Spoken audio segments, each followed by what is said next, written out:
бозии марказии даври ҳаштуми чемпионати тоҷикистон миёни дастаҳои лигаи олӣ ин дерби вилояти суғд байни дастаҳои хуҷанд ва истаравшан маҳсуб мешуд.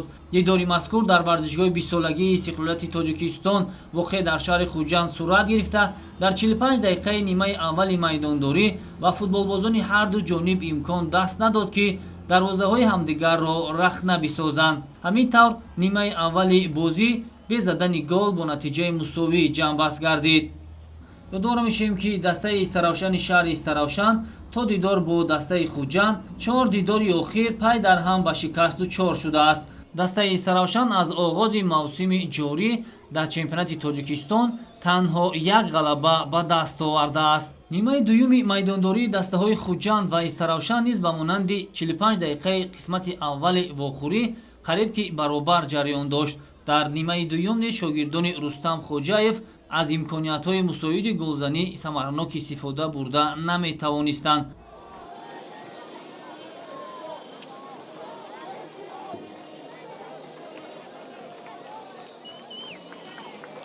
дар дақиқаҳои охири майдондорӣ наимҷони иброҳимзода тавассути партофти саривақтӣ тӯбро ба фирдавс чақалов ирсол намуд. фирдавс чақалов бошад тавассути зарбаи сар билохира хати дарвозаи дастаи истаравшанро рахна сохта ин зарба тақдири вохӯриро низ ҳал кард. ҳамин тавр дастаи хуҷанд дар ин бозӣ бо як голи беҷавоб истаравшанро шикаст дод.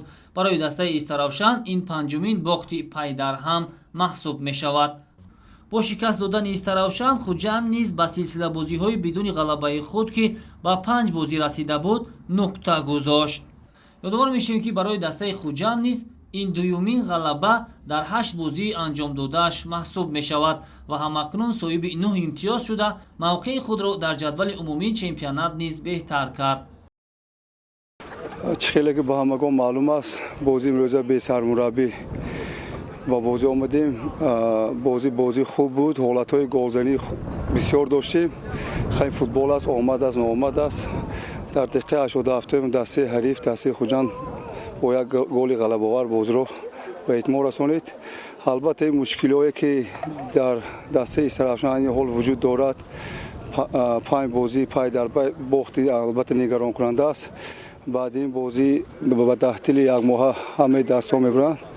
мо нисбати пешравӣ, нисбати камбудиҳо чораи зарури андешта боварӣ дорам ки баъди таътил мавсими чемпионати лигаи олиро бо ғалаба оғоз мекунем.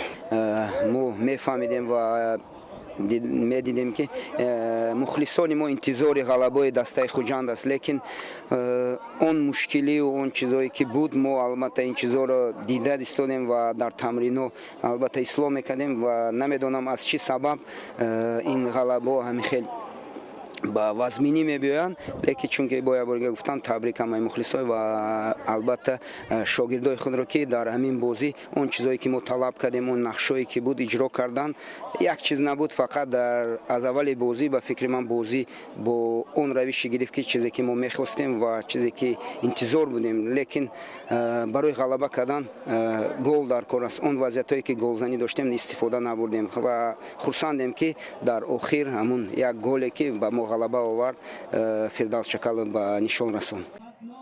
дастаи хатлони шаҳри бохтар ҳамчун тими шикастнопазир дар лигаи олии футболи мамлакат боқӣ мемонад. дар даври дидорбинии навбатӣ низ дастаи хатлон бар тими равшани зафарободи ноҳияи зафаробод бо ҳисоби 1-0 зафар ёфт. вохӯрии ин ду даста дар варзишгоҳи марказии шаҳри бохтар бо ҳузури мухлисон ва ҳаводорони сершумори дастаи хатлон сурат гирифт.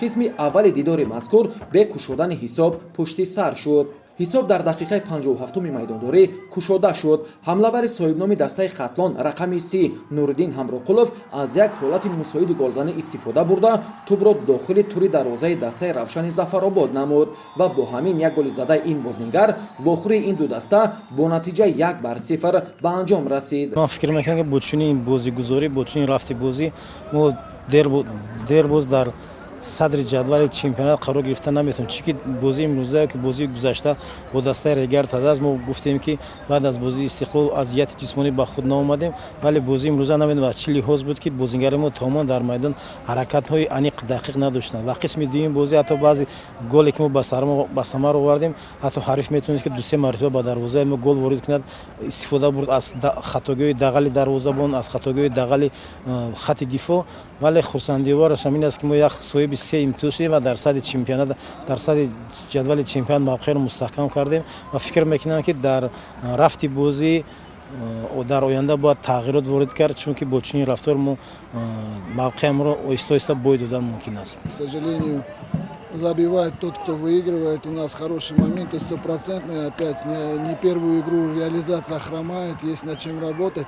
Сказалось, конечно, не хватало игроков, получили серьезные травмы, отсутствовали основные игроки.